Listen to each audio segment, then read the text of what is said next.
Thank you, everyone. Thank you for joining us here this morning. My name is Melissa Skaya. I'm joining you this morning from very cold northern Minnesota. To give you an idea of where I'm located somewhere between Duluth, Minnesota, and Canada. So for the purposes of this webinar, I've done a lot of different work, but I have co-facilitated what some call men's perpetrator programs or Batterers Intervention Program groups for almost 24 years now. It's 23 plus years. I've been doing it with John now since I think we decided, John, 2018, I think for the last 5 years. Yeah. And we had been doing it through video conference software, or otherwise known as Zoom or whatever, I know we're calling Zoom is like Kleenex now, right? It's kind of like what everybody calls this sort of format these days. But we'll talk a little bit more about how John and I came to do this in just a moment, but I'd like you to meet my colleague, John. John, go ahead. Hi, my name is John Heath, and I am joining you from Maine. I live in central Maine, so sort of halfway between Cape Cod and Canada, let's say that. So I've been doing this work for the past 16 years, both as an advocate at Family Violence Project, which is a domestic violence resource center here in Maine, and also working with perpetrators of domestic violence in Batterers Intervention Programs. Melissa asked me to join her prior to COVID, and so that's it's going to be exciting to share with you sort of the challenges of that prior to anyone having any experience with this platform. So, yeah, thank you. Great. Okay, so we have opened up the chat function now, so everybody should be able to chat with us. You're welcome to do that, to chat with each other. You're also welcome to put things in the Q&A. Generally, like if it's not like a big question that takes a big answer, we try and answer it in the moment since we're kind of talking about it. But if we think it is going to be a bigger answer, then we're going to wait to give you the answer to the end.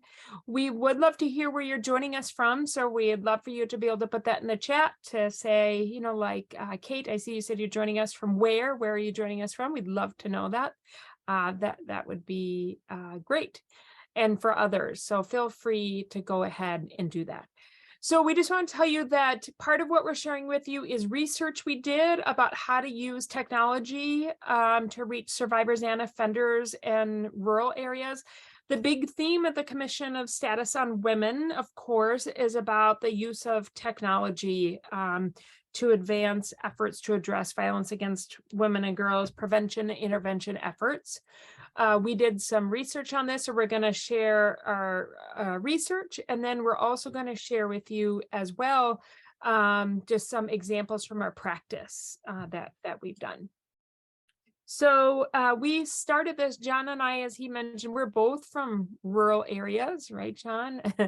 We knew, I had men that were driving. So when I was doing in-person groups in Duluth, Minnesota, I was the director of what some know as the Duluth model for a while, and I did groups there before working at Global Rights for Women. We should both say, of course, that that's where John and I do work right now, is with Pathways to Family Peace.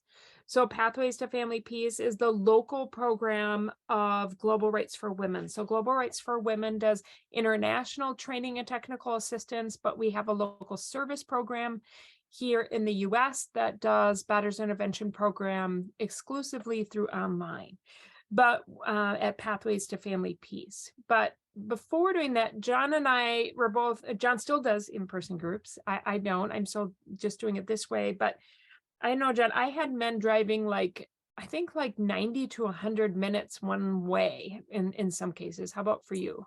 Yeah, so we're sort of geographically similarly situated with Minnesota, right, on the Canada border, and we had someone once drove 2 hours one way to get to class from right near the Canadian border. So yeah, Right. And the other thing just to say is that's not just, like I see we have David here from Texas. It's not like driving in Texas, well, I know you have ice on the roads in Texas now in the winter. Weather is changing, I guess, right? But here, like, I mean, it snowed like crazy here yesterday. We got multiple inches of snow here. So for us, it's also about in Maine and Minnesota being in rural and in the winter driving. So it's not just distance, it's the conditions of driving, as well for this. So we just knew that we wanted to try this. So this was before COVID, before in March, I think it was December 2018. I said, I think around there, or maybe November. I remember I was at my son's basketball practice. I called up John. I said, John, I have this idea. I said, I'm using Zoom now that I'm doing a lot of international work. I said, I think we should try this for group. I said, I know probation agents here who would like to be able to experiment with us. If I can get some men ordered, will you co-facilitate with me? And obviously John said yes, right? I did. I did. Yeah. So one of the things that we did when we started this research before COVID was that we wanted, of course, to reach out to our colleagues. John and I have been doing this work for a long time. So there's a few listservs and Facebook groups and just some forums. And when we were still sort of meeting in person, we were telling our colleagues who've been doing this work for a long time that we were going to do this. And what we wanted to do was be really transparent about it. So what we said is we'd like to have a certain number of leaders in this work globally observe us doing this online because we wanted you to work with our researcher. So we got Professor Nicole Westmoreland to be a part of our research. I asked her to do it and she did it for free, which was amazing because sometimes the worlds just align. And she said, Melissa, part of the reason why I'm saying yes is I actually have a PhD student who wants to do her PhD on the intersection of technology and addressing domestic violence. So sometimes the world just works out. She said, this sounds like the perfect research project for her PhD. I'll, be her professor for the project. So if you don't know the work of Professor Nicole Westmoreland, I highly recommend that. I think of every research piece that has ever been done on the effectiveness of Batterers Intervention Program. Hers has been the most comprehensive. And maybe, Lachlan, we can have you put the actual link to it. I'm putting the name of it in the chat, but it's called the Mirabal Project. It's from the United Kingdom. But one of the researchers on that agreed to be our researcher for free. So we were motivated, to do this also. But I have to say, before COVID, lots of our colleagues were very skeptic. Weren't they, John? Like, oh, this isn't going to work. You can't provide safety, right? Yeah, I think there were some legitimate fears about the fact that will the perpetrator be actually in their home with the Yes, victim survivor. So yeah, for of sure. course. Yeah, and we shared those concerns as well. So when we started out, we had men only who were referred to our program.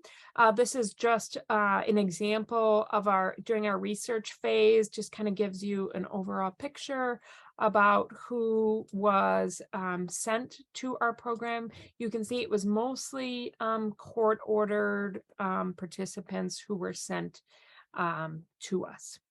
Melissa, I just want to add right there, Yeah. if for any of you that have programs like this, I really encourage you to make space for voluntary Yeah. people to enroll because they come with a different sort of perspective, I think, that adds to the whole conversation. Yeah. And I think that that's a thing that we've seen, right, John, like since, because we've been doing this, kind of the longest, I guess, in the US anyway. And we've seen an increase in men volunteering to participate, in part because like we have a guy right now, right? His partner said, you need to go to some, and she found us on the internet somewhere, gave it to her partner, and, voluntary to the extent that she said she was going to leave him if he didn't attend, right? We get a fair number of those for sure. So part of the other thing that we wanted to sort of look at as part of this research was we wanted to have some of the men who talked to the researchers compare what it was like to do in person versus online. So we partnered with Duluth. So Duluth was still, of course, because this is before COVID, they were doing in-person groups. So we had some of our men do about our programs in Minnesota require 40 hours of participation. So we had them do about 20 hours of in-person and then 20 hours with us. So we had a handful of men in our second group. We had two groups actually that ran pilot groups, one during the day and one during the evening. But we wanted to really sort of understand that from their perspective. And we wanted to observe also if they acted differently and have the researcher talk to us as facilitators and the in-person facilitators.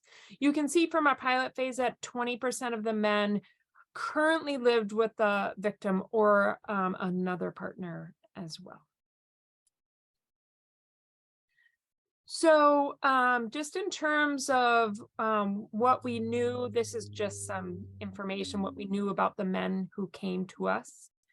You can see this here. One of the things we wanted to do in the beginning, right, John, is we wanted to include participants from other states. So part of what we wanted to see, and that's why I contacted John. Actually, I knew him from training, and I figured I could maybe get a few referrals. Well, what happened with that, John? Do you want to share what happened with that in the before COVID sort of experience?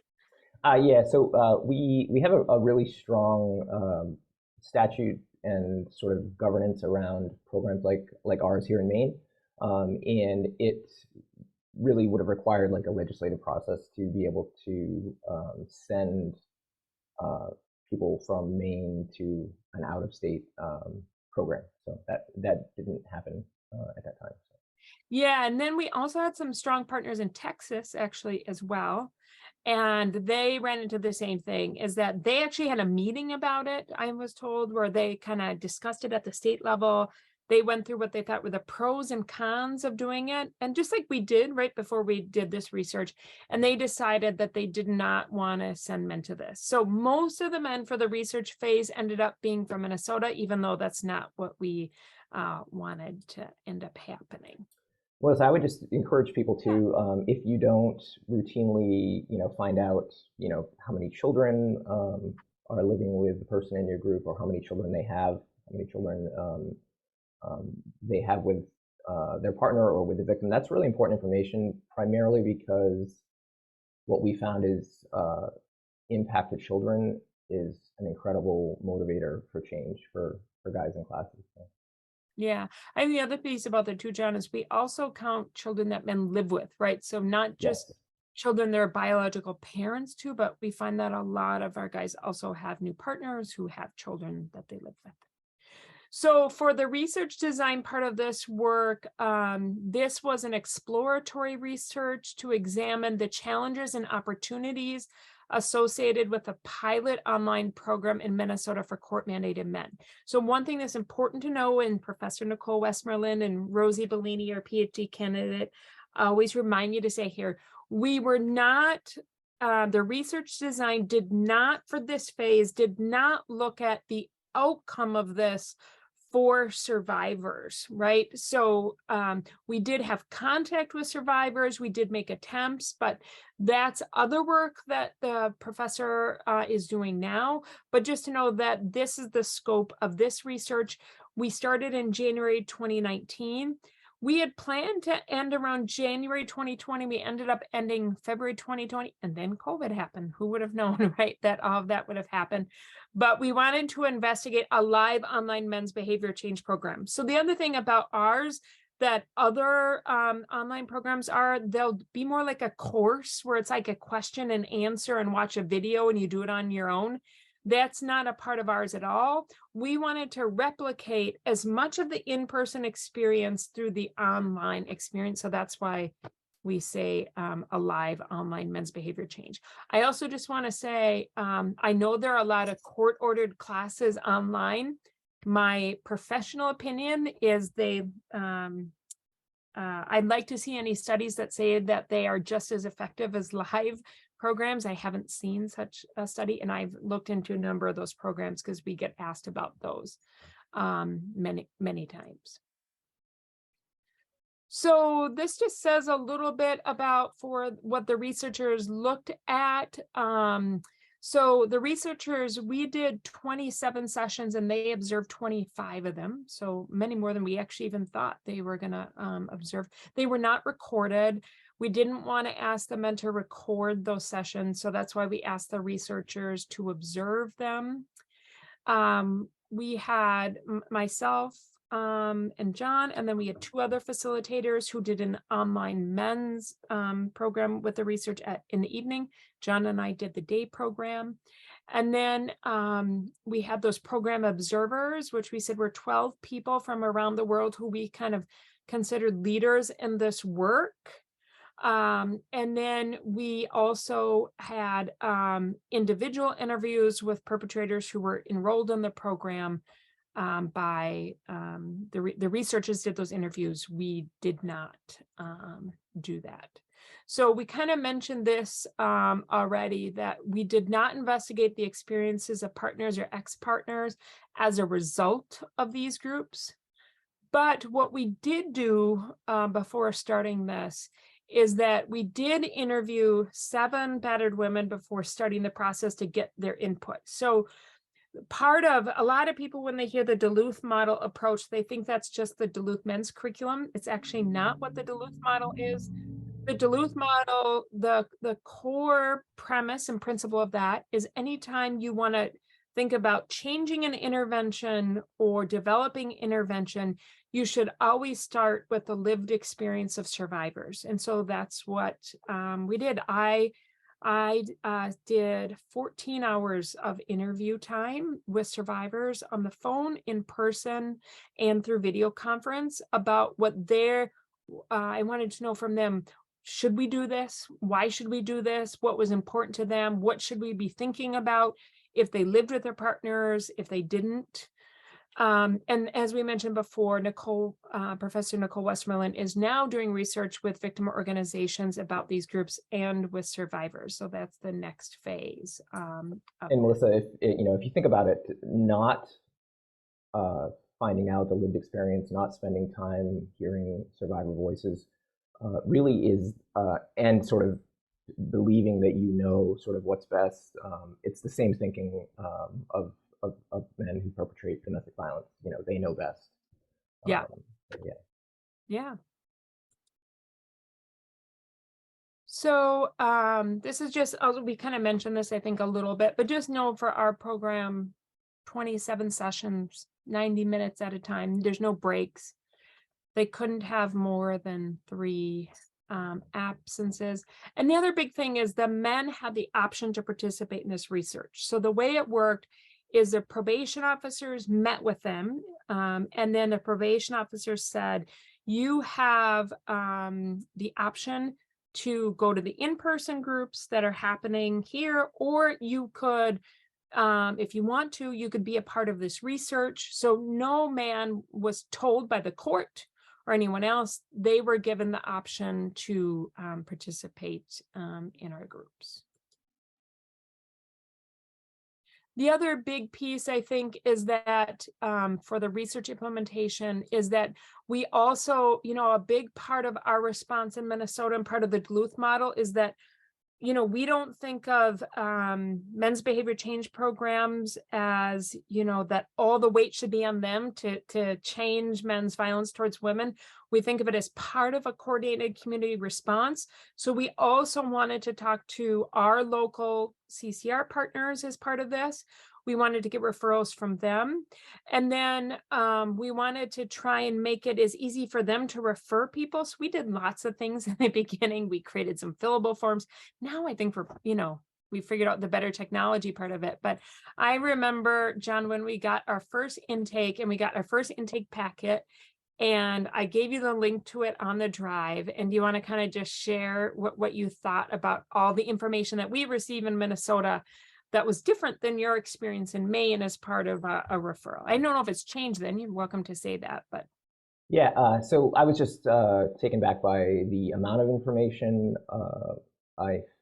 it seemed like they were giving information about the person that was going to be in the program almost back to their childhood. Like it was so in depth, sort of the personal history and information about the person that they harmed, and police reports, and ODARA score, and danger assessments, and it was so helpful compared to getting a police report, which is the sort of standard where we are.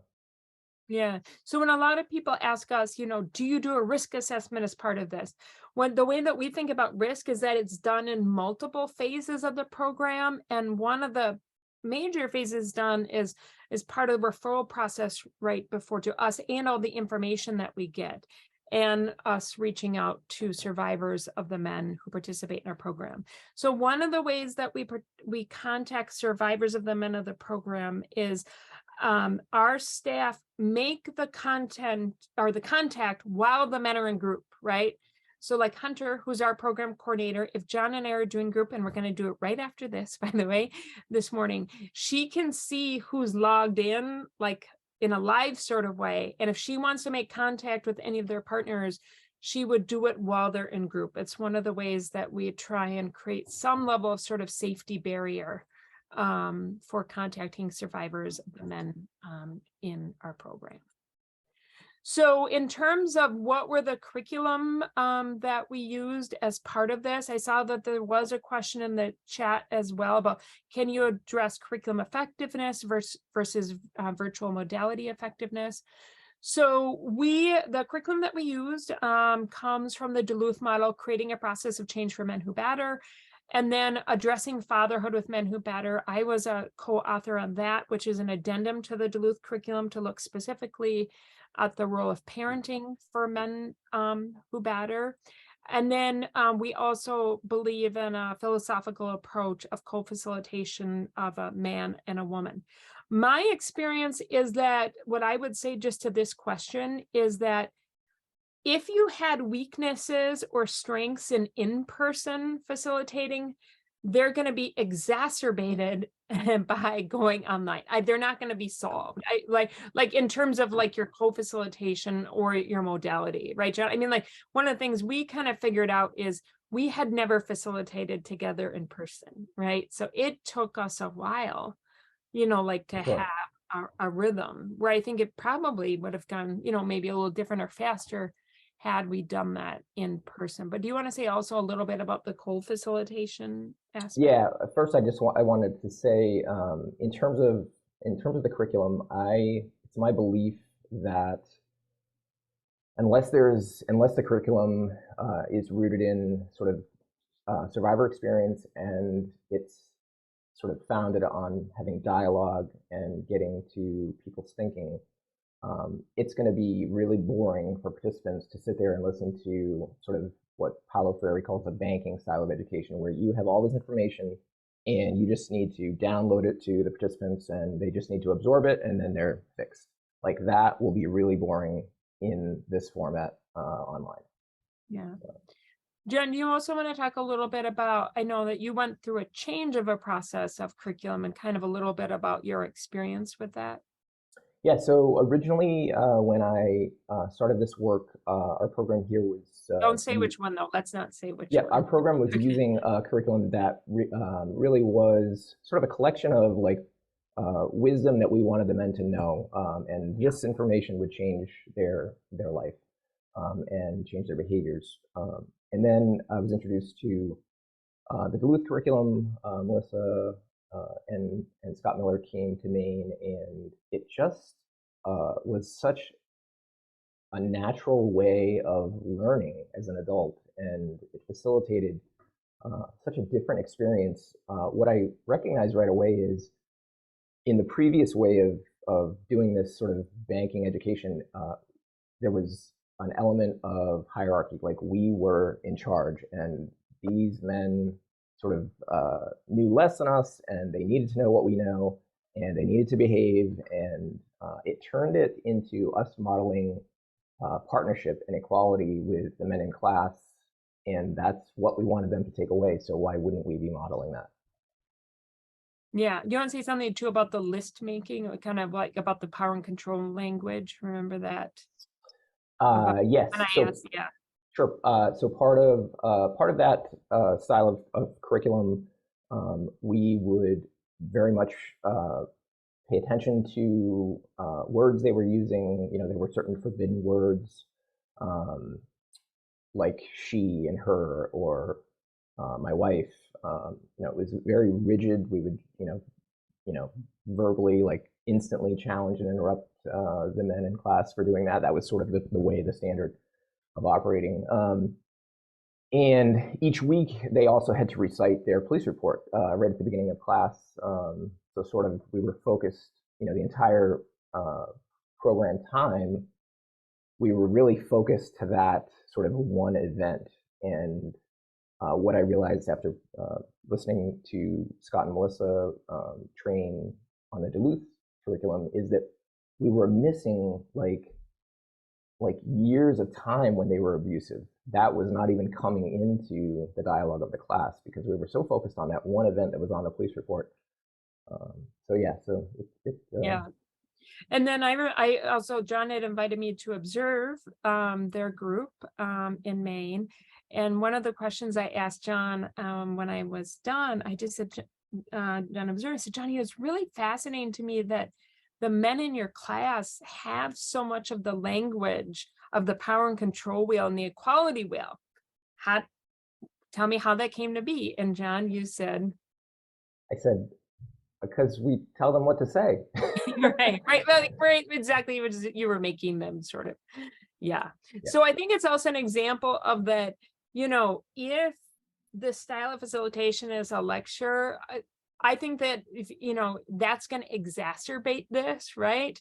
And challenge you in different ways. And I do think, John, right, that men will disengage more because of the space that this sort of modality creates, for sure. So, sorry, my clicker's going a little fast here. So yeah, I think the other thing is just about our philosophy about male, female, and having a woman there. John, you want to say a little bit about that? Yeah, it's really important, and multiple men, initially sort of balk at the idea, right? Why do we need a woman in class? Like, this should just be men. Like, so it's a stretching and challenging experience for some of the men who have, more rigid sexist beliefs. Yeah. But we see growth, from it. So Yeah, for sure. So just in terms of the group process, we kind of talked a little bit about this. We're going to share some of this with you on the screen.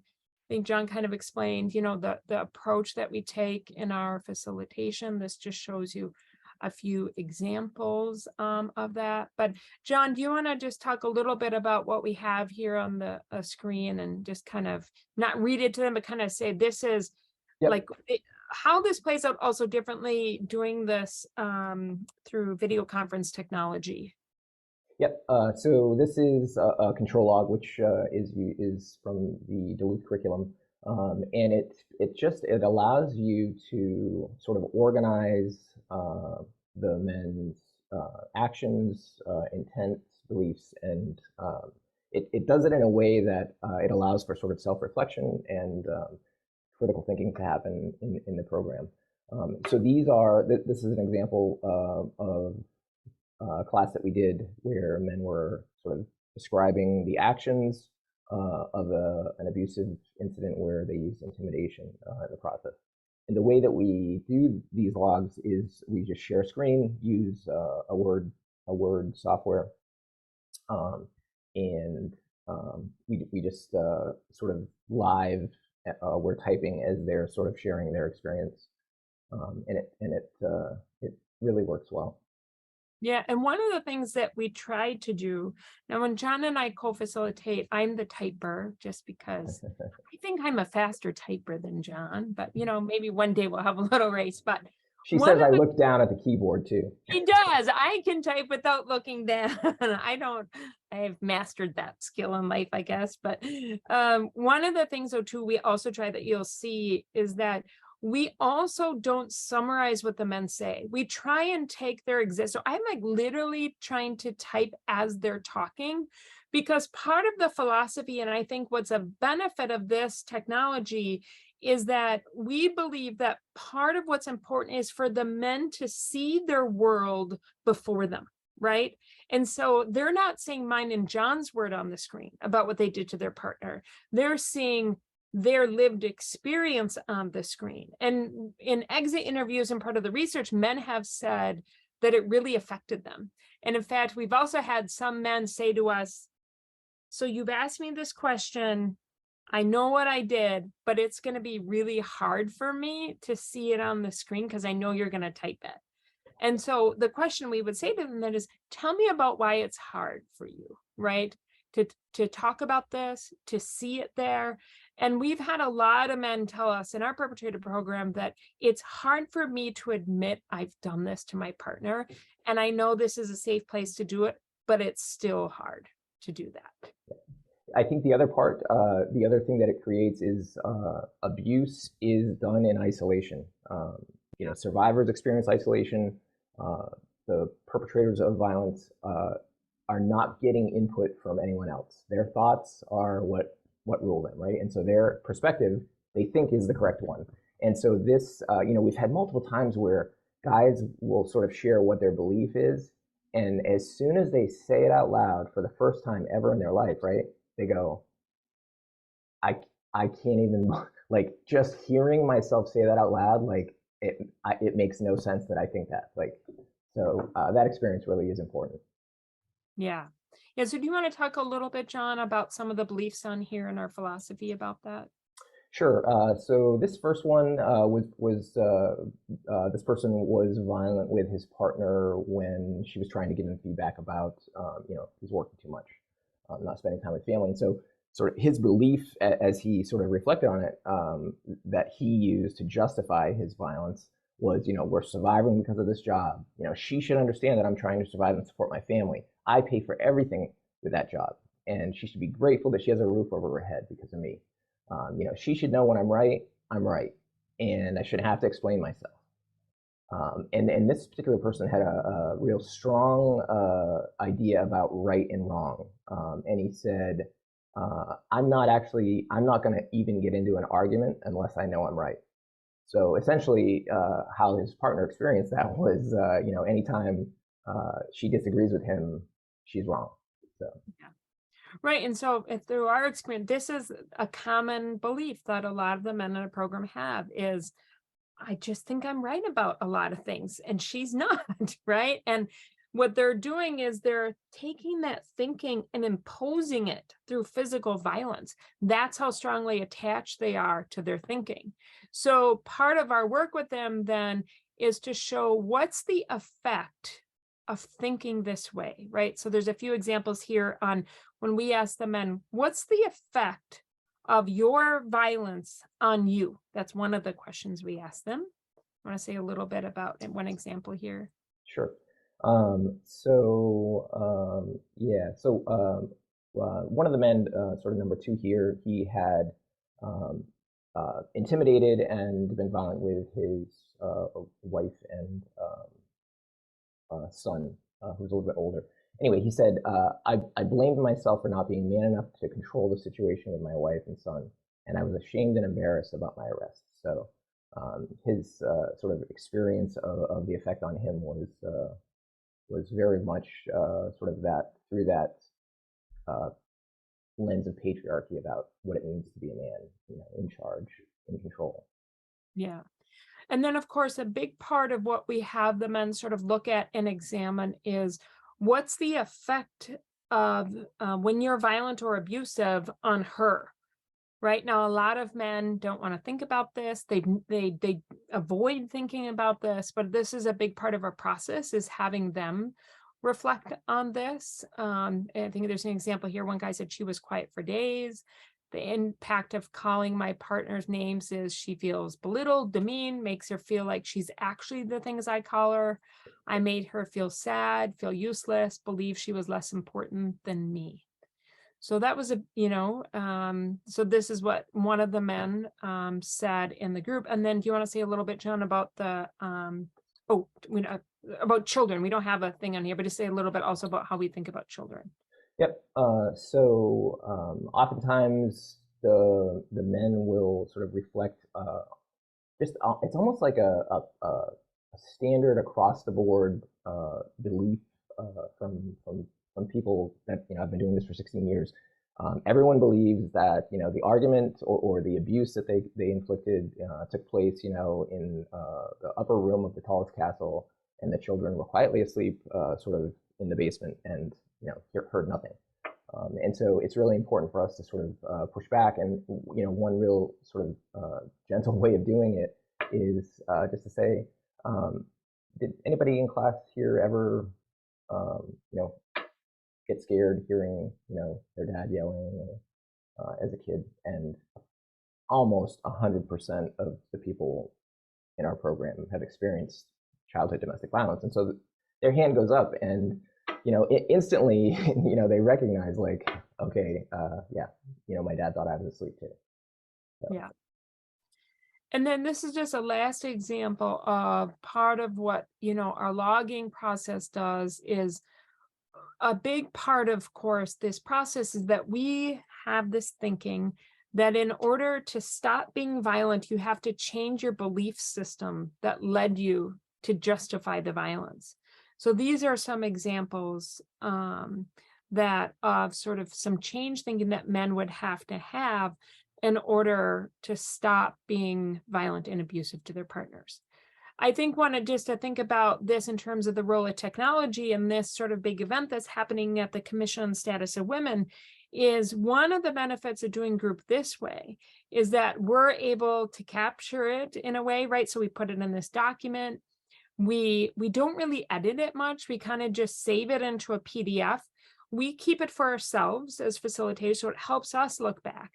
But there have been times also when we have also emailed it to the men, or men have asked for an email copy. So we'll take out any sort of personal identifying information, if there were any. They usually aren't, but about the men or the women in that log, and we'll share it with the men, and men have liked to have that connection. So part of what we've found is we end up having that using technology to connect with the men more in between the groups, I think, as well, and hearing from the men.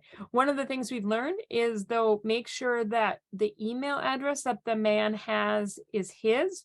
We've learned the hard way that a lot of the men who came to use our program never had an email address, but they were giving us one. It turned out it was their girlfriends or their partners, and you couldn't tell that by the name of the email address. And we learned this because I sent out an email with one of these logs and got a response back from a woman saying, hey, this says I let him use my email. I see that he said that he did this, even though it doesn't have his name on there. I can see which one is his. And I want you to know he didn't tell you about this, this, and this. So it was a learning experience for us in terms of email. We've had to spend time helping men set up email. I know Hunter has had to do that with some of our men for sure. So it's a big part of what we've had to do. So these are just some of the things that, as a result of the exit interviews and the research, some of the men have said. So John, do you want to say a little bit about this one? Yeah. So like this one individual, he what he shared in reflection is I had never thought that I had a choice about sort of how I react. I just thought that the way I saw things was the truth. And so he also mentions the historical oppression of women sort of aspects of it. We really try to bring in cultural influence and the history of oppression in our culture as a way of sort of framing the fact that it's not an individual problem. We are part of a culture that on some levels says one group of people have more value than another, when this person has more value than this person. And that just that's a recipe for violence and abuse. Yeah. Yep. So we kind of shared this. This is how the technology helps us sort of document, share this. I remember, John, in the beginning, I don't know if you remember this. Remember, I literally held a whiteboard. In fact, I have one right here on the wall. We Yes, tried that. it was terrible. It was terrible. It was hard to read. Then I tried to get a giant one. And then we've also tried to use the Zoom whiteboard. I don't find it as friendly and easy to move around and click on as it's harder to save, it seems. So what we would say is find the best technology that works for you in terms of, when you're doing groups online to be able to do this. So part of the process that we also use is often, not every week, but often we'll end the group with a reflective question to say, based on what we talked about today, we want you to reflect on this for the week. And when we've done exit interviews and we've said to the men, what was effective? And one of the things a lot of men say is it's the questions that you will ask. I don't have the answers to them yet, but they stay with me. Some men have said they haunt me sort of like all week. So that's a big piece that they talk about as well. If we have to cancel a group, the other thing that technology allows is we're able to communicate with the men pretty easily about that. We have had a couple of situations where like my power was out and John was sick and we couldn't get there. It happens. We try and find replacements, but every once in a while. So the benefit of the technological group also is that we're able to give men an option so that it doesn't slow down their progress of finishing the group. We've developed sort of a list of things like videos they can watch and then reflect on that and send that to us via email. We don't require it, but for men who want to continue to get credit, we're able to use the technology also, I think, in that way as well. These are just a few of the sample reflective questions that we've asked men at the end. I know that Lachlan put the PowerPoint in here if you want to take a look at those. We want to sort of move to sort of thinking about what did we learn, through this, I think, reflective process. So the sort of summary of this is in the initial research phase, we learned that moving to an online format solved problems we had for in-person, but created new problems is kind of like the summary of what we learned. So we want to talk to you a little bit about that. I will say that since this research that we had, we worked really hard to address the new problems that have come up. We'll talk about that a little bit. I'm just going to put these all up here, but we're going to talk sort of about each of these. But and we'll also put in the chat the link to the research that was written by the professor and the PhD student who wrote the actual paper about this. So, John, do you want to say this is an example of a problem solved by using technology to go online for perpetrator programs? Sure, yeah. So, just the time involved and oftentimes having to take off from work. And, I've heard from multiple men whose employers just got tired of them having to take off, once a week and fired them. So we don't think, perpetrators losing their jobs does any service to survivors. So for me, this is just a no-brainer for this part. Yeah. Yeah, I think that's important also that often people think about the transportation, but not the time off of work, also.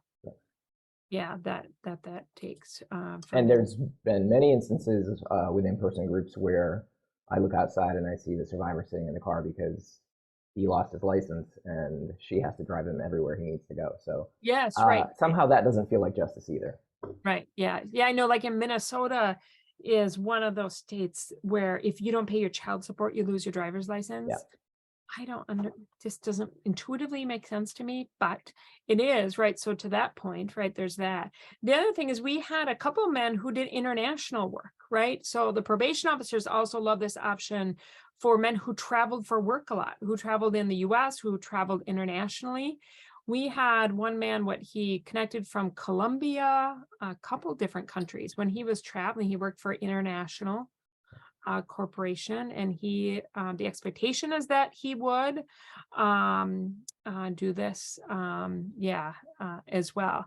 And the other thing is that we just sort of try and make this as accessible as we can for the men, just in terms of eliminating that sort of, the men also talk about the stress, right, of traveling and having to get a car and all those sorts of things. So it diminishes that stress. But it also, going online creates a problem, right? Which is about limited technical skills and access to device and internet. So what we learned, of course, is that when our focus of this session is about, reaching those in rural areas in particular through technology. And so some of the men had a good connection, then they get disconnected. Some of them, the hotspots at the time before COVID weren't as good. So we were able to get a grant where we were able to buy iPads. So we bought iPads, and then we worked through a consultant at Apple so that the only thing the men could do on the iPads was connect to Zoom. So they couldn't use it for anything else. So there's a way where you can work with an Apple consultant where the only thing that comes up on these iPads that we purchased was Zoom, and to connect it to our group. So we learned that the hard way, right? At first, that this was a challenge and a problem that was created. We also tried to solve this where we had some men also, right, John, who I remember our first group, that they just did not have good internet where they were, but the county building in the county did. So what the county probation and social workers did for us every day, when we saw it because they came in the room, they set up a computer on a big screen, and men only had to drive to that county building, which was like, for the most of those men, like 10 or 20 miles away, as opposed to us, which was 2 hours. And then the county workers set up the space. It was private, and they set up the technology. And then we had 3 men sitting around that table. We could hear them just fine. They participated just fine as well. So they were not participating from home because they were too rural. They just really struggled with the devices. And so that really seemed, I think, to work fairly well. I think the other thing we learned was about headphones, right? So about requiring headphones, we ended up supplying them. So we got 12 headphones, and then we got hotspots. In terms of, a lot of people ask, well, how do you get the iPads back? We send them a self-addressed stamp box to get them back, or they can give them to their probation officer the next time they see their probation officer, and we send the package to the probation officer, or we pick it up from them to make sure. I have to say, so far, we have not lost any iPads.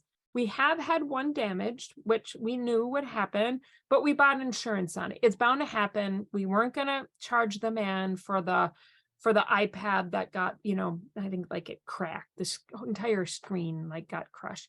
We also learned you have to buy the really heavy duty cases for them. We didn't do that our first time around as well.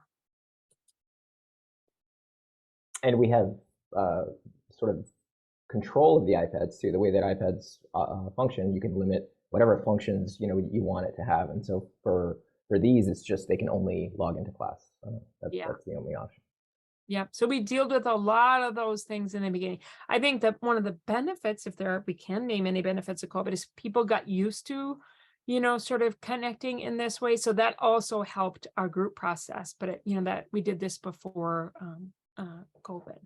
So John, you want to talk about one of the things that using technology solved?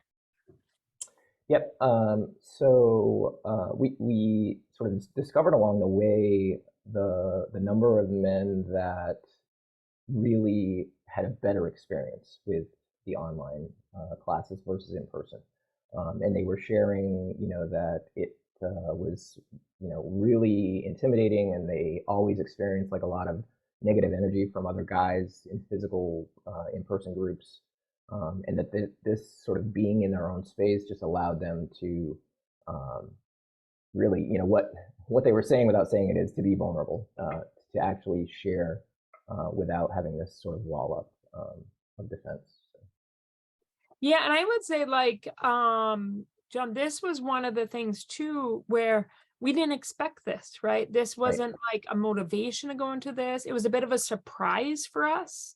And at least for me, it was that Yeah. men told us this in the exit interviews as well.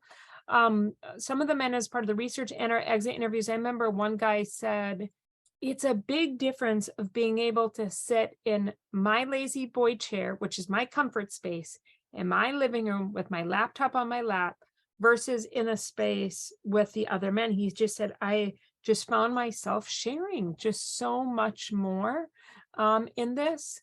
We are also worried about, would this be able to develop trust with the men in this space? And we actually found it came quicker and faster, I think.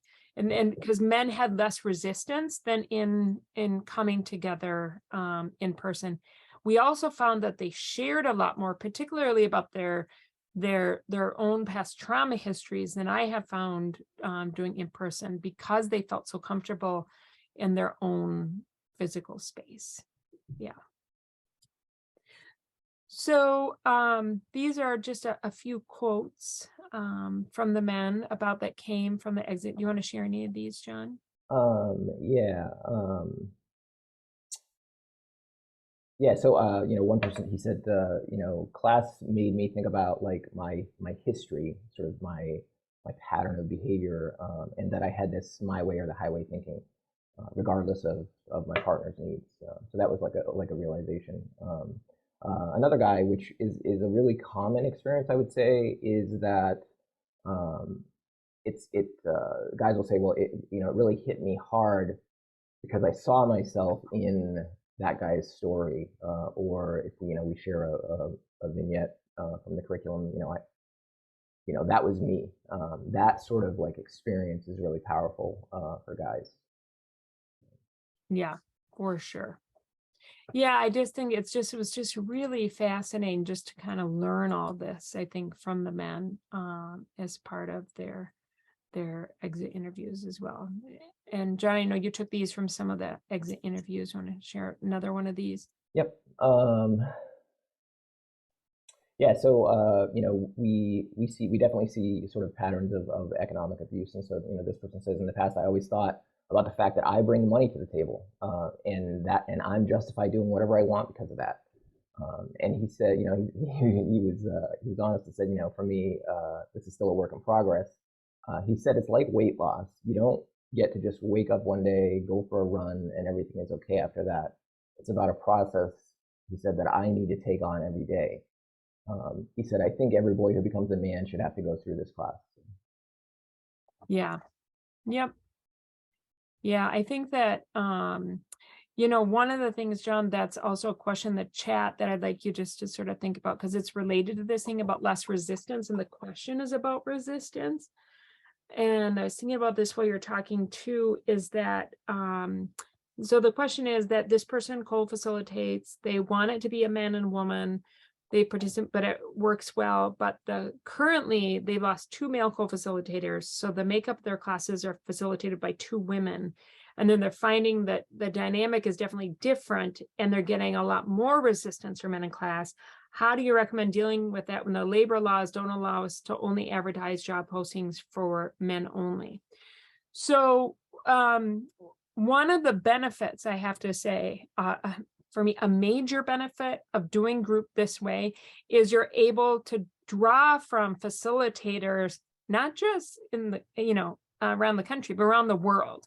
So, John and I remember when I was the director at our local in-person program, it was hard in rural areas to find local men who wanted to come, dedicate the time to the training, show up, every Tuesday night or whatever it was to do this in person. We were able to draw from a bigger pool of men because we can not just for men to the program, but from facilitators. So we have one of our facilitators, of course, is John, that lives in Maine. We have one that does male facilitators, lives in Minnesota. And we also have one who lives in New Zealand, as an example. Now, he also has American citizenship. He's currently living in New Zealand. But it's a major benefit of being able to do this online is to be able to draw also from this regard in terms. But I do think that if I've done it with two women for a short period of time, even like if John's gone and, like it's always a question of, okay, the person to replace you as a woman, is it better for me just to do it alone or have two women? My answer is it depends. I know it takes a lot more time for me to build trust with the men than it is John, just because of the nature of my gender, right? Yeah, So I that's was gonna always mention the that for sure. barrier. Yeah. So what do you think about this question, Yeah. John? I think that this question, it's not surprising that there's resistance. I do know that there's a lot of work apart from what your gender is. There's a lot of work that facilitators can do on facilitation style, sort of examining what their thinking is about the men in class and about sort of their uh, relationship to the men.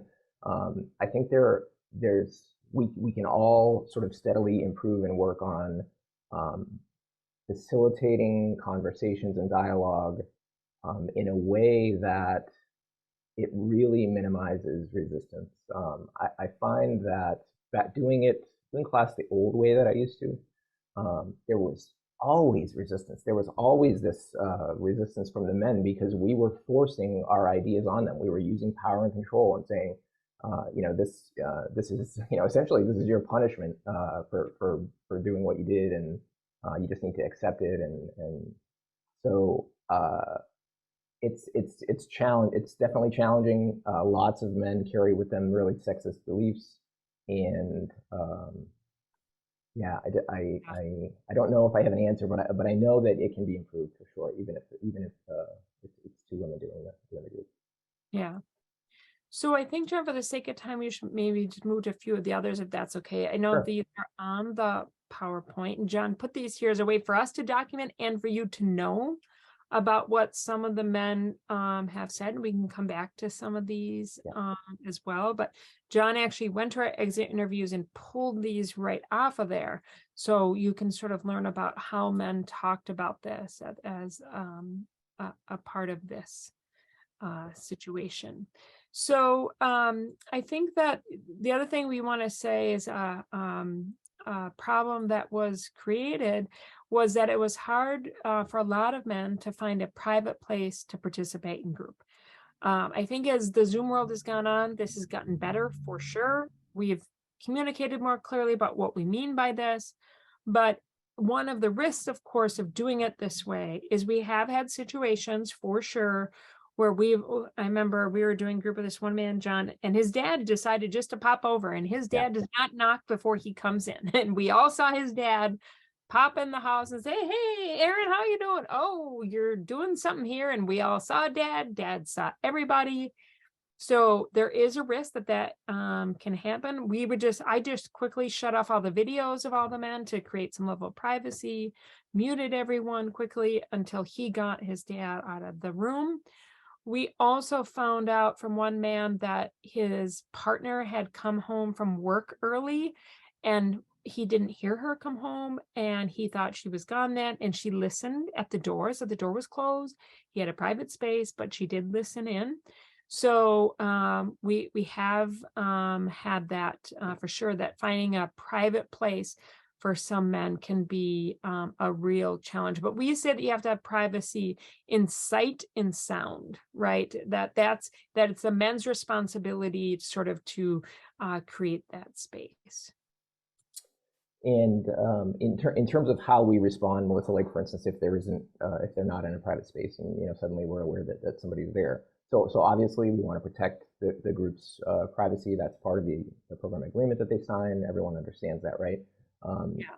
And sometimes life happens, right? Sometimes a family member shows up, right? Sometimes a child comes in because they miss their dad, Oh and yeah, we had that for sure. he comes home and they just come in, right?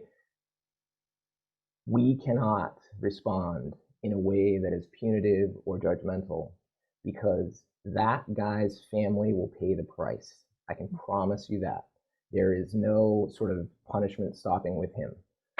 And so it's such a huge responsibility for facilitators to recognize, like, how I interact with this person will have a big impact on how his family is going to fare tonight. And so be respectful, model respect, model equality. In situations where for instance, somebody's family came home and there really is no space, right? We can't have them on. But I make sure and I say, look, this is not a problem. Like, this is not a problem. Life happens. Like, don't worry. You're not in trouble. You're not going to get an unexcused absence for tonight. Just relax and enjoy your family, and we'll see you next week. Like, I want to alleviate any pressure that person feels, because it's not going to end with him. Yeah, the other nice thing about using the technology, you can also remove people from the room, right? So we have had to do that, I think, as well. So, we had a guy one time who he worked the night shift. John and I do morning group, and he did not sleep from between night shift and coming to group, and he fell asleep. So I just removed him, right? He was sleeping. I could see it. I messaged John in the chat. That's the other nice thing about the technology. John and I can chat with each other. I was like, hey, do you see that so-and-so is sleeping? I think they're sleeping. Do you think they're sleeping? Yep. Let's give him a minute and see if he's going to come back. And when he does, we'll mention it to him. And he wasn't. We just disconnected him. We sent him an email after, said, hey, we could see, Chad, you fell asleep during group. It happens. You're not, it's not the end of the world. You're not going to get credit for today. We won't give you an absence, but we just want you to know that's why we removed you. So it's also easier to remove men, I think, from the space as well. But we say you have to communicate with them also, like about why, of course, that you're removing them from the space. So we do, the headphones certainly help, I would say, just in terms of the privacy. Melissa, David's question here about the post completers. I would say that it's becoming more and more common for us to have people come back to join classes even after they've completed the required number of weeks, or just continue on attending. So many of the guys say, this is the only place that I can actually have a real conversation with other men and not feel like I'm fronting and having to pose. It's a valued time for many of the participants. Yeah, and we've had way more men. So they finish their court order and then they continue way more than in person, because it's just so easy to access. And then if men want to continue to come, we also don't charge them. So there's no fee for the men if they're done with their court order pieces. I also see Kathy as, well, what about guys watching TV or playing video games? So we have had that. We've had a couple of situations where we could clearly, the guy didn't, like, let's just say if my phone was a remote control, he got it right. I saw it. So he had it playing in the background. He had his laptop on his lap. We could see like the screen changing. So, we have tried to call it out in the chat first. We've tried to cut it. Our experience is the men don't pay much attention to the chat, it doesn't seem, or a lot of attention to the chat. That's kind of our experience. So there's that. And then, but we will call them out. We haven't had the video games, but we have had a guy who was connected on his laptop, and I could see he was looking at his phone. He had his head down the entire time. I could see every once in a while it kind of popped up. So I just said, hey, Corey, are you on your phone right now? I think you are, and so, and then sometimes John and I will chat in the chat group. It's like, John, you seem to have a better relationship with Corey. I think it would be better if you kind of brought this up to him than me. We also don't want to create this space where in a relationship of equality, we want to model that as co-facilitators, that the two of us, and I'm not always the one calling out the men, that John will do that as well. So we've most certainly had men do that. We've also unfortunately had men take, their devices to the bathroom. Now, we didn't see anything. We heard it. It's really annoying. We try and avoid it, but it most certainly happens. So one of the other benefits we found from the research is that we have the attendance is higher. We have less suspensions, and the men pay their fees more easily. So in terms of what we think about in terms of program attendance and completion, that's too simplistic of a measure of success, but what other studies have shown is that men who do complete the program are less likely to end up back in the system again. So this technology process also helps that as well. So we also have men who, they're not going back to court for non-compliance sorts of things. So that helps. And also I'd say for like the sickness, and this is not just for them men, but also for us as facilitators. Like if a man had like a runny nose and he was sneezing all over, and well, like I have had, I wouldn't go to group. I don't want to spread that. It's easy to spread. But men and facilitators are able to come to group with mild illnesses because you can't spread them. So it also increases our participation rate as facilitators as well as part of this process. I also travel internationally for work, so I have connected as a facilitator from numerous places around the world, and so have our participants, but it just allows for better attendance sort of for all around as well. So John, do you want to say a little bit about this, about one of the problems created? Yep. So, I think I would say this has improved dramatically with the infrastructure for online video conferencing since COVID. And so a lot of this sort of was really challenging at the beginning. We really struggled to share videos. They were choppy. And they were doing like what mine is doing right now. Yeah, what's it? Well, that was weird. You're talking about video. I know, huh? Your video. That's very strange. There were a lot of ghosts in the machines, I will say, back then. So yeah, and we sort of just use ingenuity, and we would say, okay, well, we're going to leave group 15 minutes early and send you an email to watch this video on your own and be prepared to talk about it next week. So yeah, you have to sort of be flexible. Yeah, but that's gotten much better. Yeah, with COVID, and more people that have sort of connections to internet as well.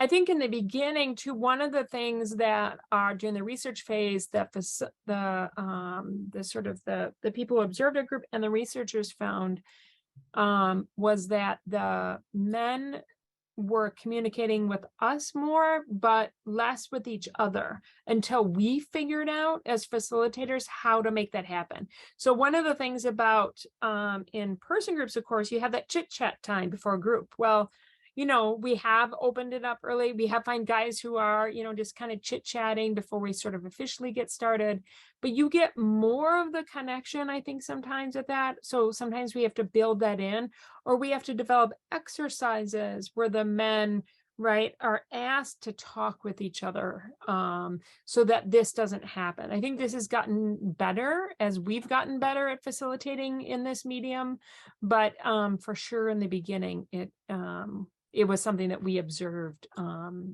as well. So it's just sort of one of the things that we thought of. The other thing that I think is that what we call the portrait effect, right? You want to say a little bit about that? Yeah, this was, this sort of like initially was because of COVID here in Maine, we switched to online for a while and then went back into in-person. And I remember the first in-person class, the guys that I had on Zoom, they're walking in and I'm just like mind blown because they look so different than I thought they would look. Like, body sizes were different and things that I had pictured about them were just different. So that is real. That's a real effect of this video conference.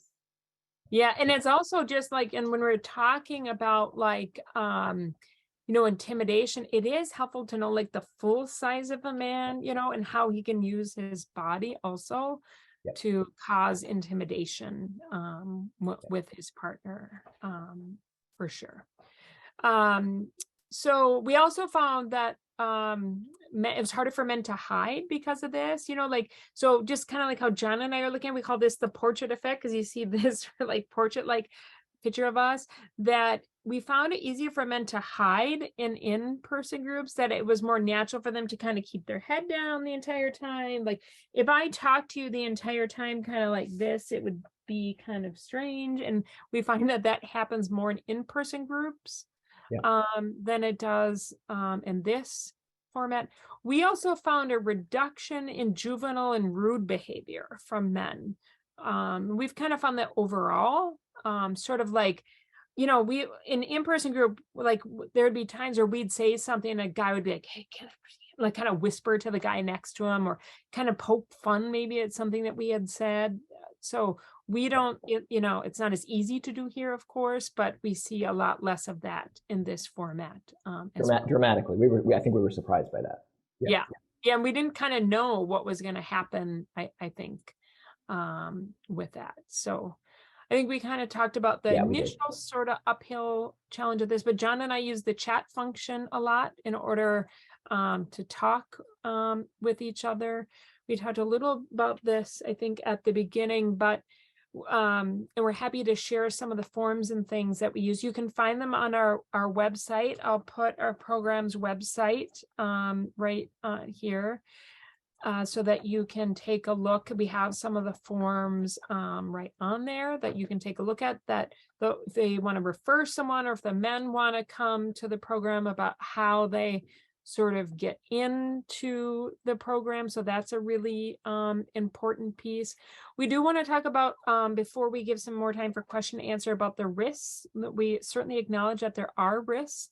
It's much more difficult, I would say, to detect if a man, of course, is drinking or using drugs. Drinking because we can't smell, right? So men, can be drinking. We mentioned sort of the multitasking. We have had a number of men, though, bring their animals into. We don't mind that as long as it's not distracting. We've had a lot of men find their dogs, cats, other animals as comforting for them. And so part of what we have found is that they often provide a place of comfort when they connect in the home. We have had more experience of men being tired, and we didn't know, or like kind of a couple instances where guys looked sleepy. We didn't know if it was because of any chemical use or because of they were tired. We've had to remove some of those men. So that certainly is a risk of doing group this way. You want to talk about this a little bit, John? Yeah, so we understand sort of the responsibility that we have, as I mentioned, to the families of the men in class, but also to the men.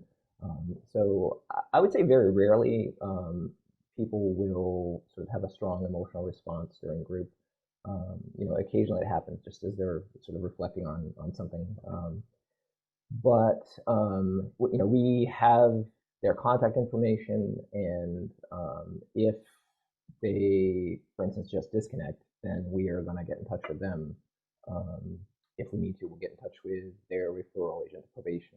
We will get in touch with the survivor. Just if it's something that we're concerned about, like if there's like sort of this concern that maybe they're not in a good space, but it's so rare for that to happen. In our classes. We have had like 2 men, John, I'm thinking of, who did those send us an email. Like they found us as a place that could kind of relieve some things on. So we had 2 men who sent us an email in between group that said a lot of things that concerned us. Yeah. And as soon as we saw the email, we reached out to the man and his partner sort of to address as well. So that certainly would happen. In terms of like, one of the interesting things about thinking of risk to the facilitators, there is, I have found that I have gotten many more friend requests on social media, and I can see from men in group and social media messages. So because you engage with them online, I see more contact or attempts at contact with us online. But the other thing I would say is that it does create a more intimate sort of thing, but also with the digital sort of experience I've been doing this for, almost 24 years now. There's been twice in 24 years I've been like scared for my own safety.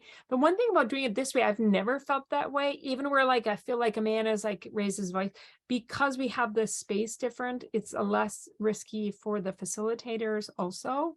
So that and I would say, shocker, I've never had anyone try to follow me on social media. Right. Only I am, of course. The and our other sexism female that way. facilitators. Yes, our other female facilitators have had that, but our male Yes, for sure. Yeah. have not. So a couple of people have asked about the size of the group. So our preference is 8 to 10.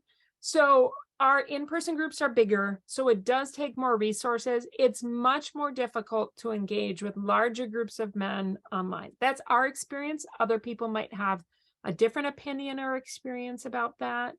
But, our in-person groups were like, more like 14 to 18. So, almost double.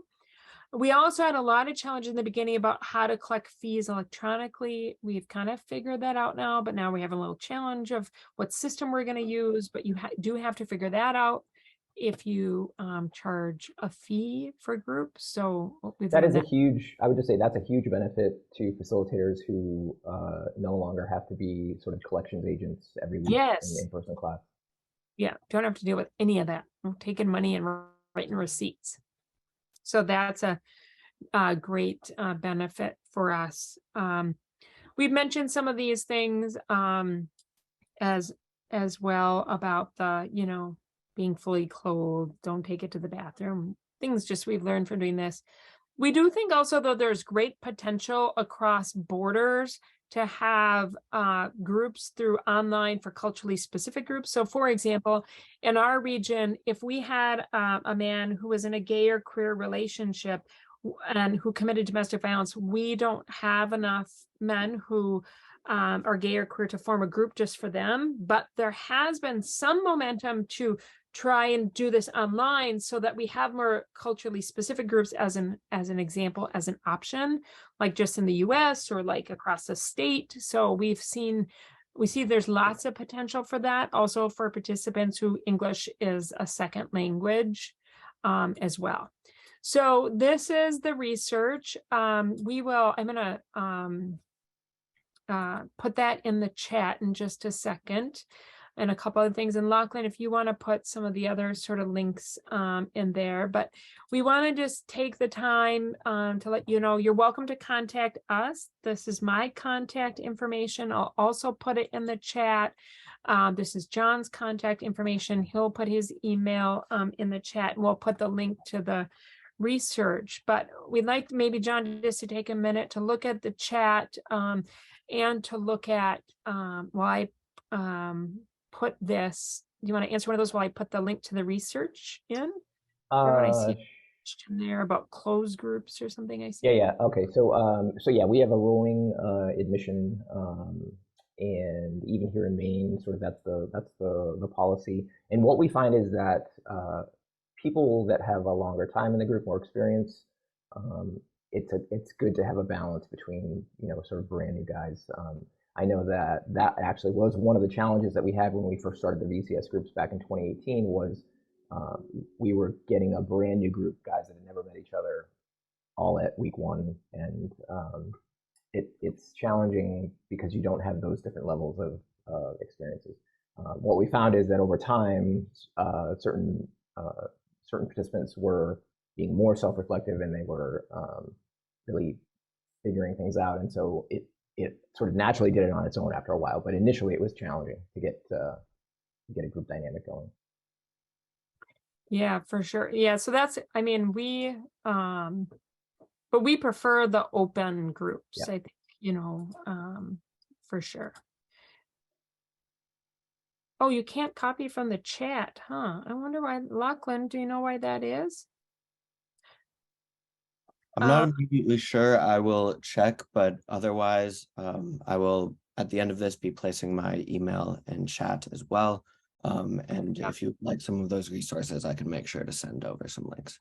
Yeah, so one of the things is that, you can click the link, but also the other thing that I've learned with Zoom is that you can't do it right in it, right? But what I've found is that you can, like, I think right click, if you have a right click option, it allows you to do that. I think it allows you to do that.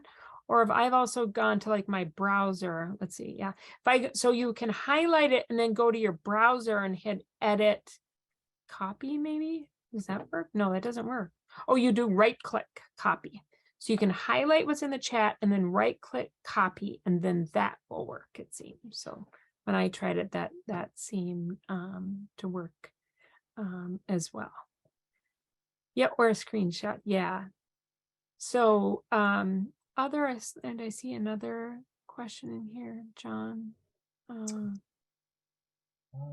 Do you have a particular curriculum that you use for the LGBTQ group? So no, we do not, but I know if you go to the website for the Center for Justice Innovation, they just changed their name, Center for Justice Innovation.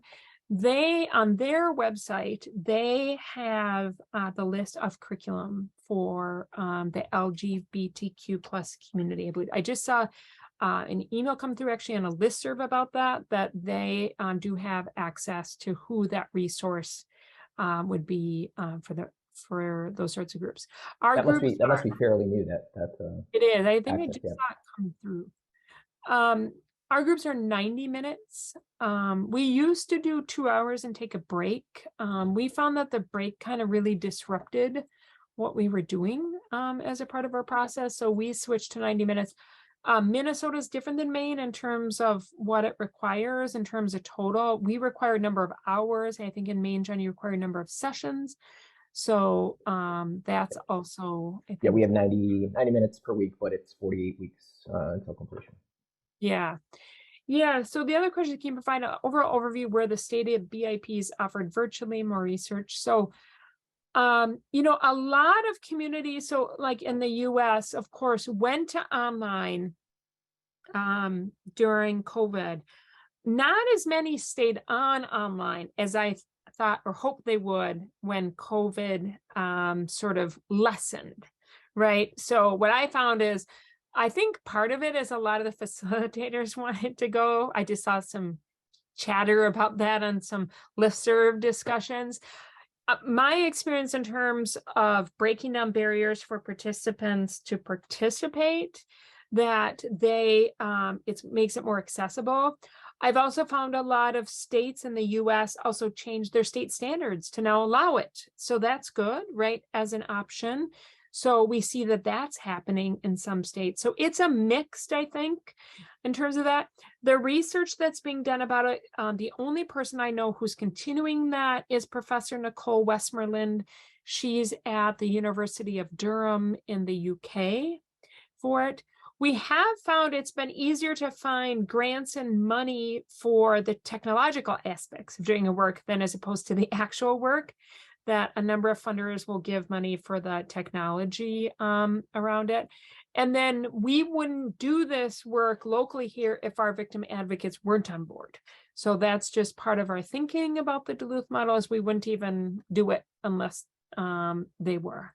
But we also allow observers for people to observe our program. So we think that it's important to allow your advocacy community to see what you're doing and to give you feedback about what you're doing.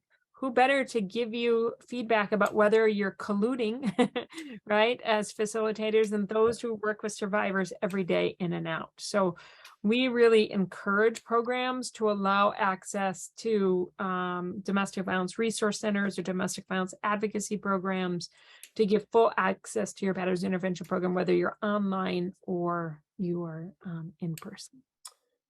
It's just speaking to Lori's question here about the funding. Also, in Maine, the Maine Coalition to End Domestic Violence worked with our legislature to actually create funding that comes from the state to subsidize the class fees, because all of the programs here in Maine charge a fee to the participant.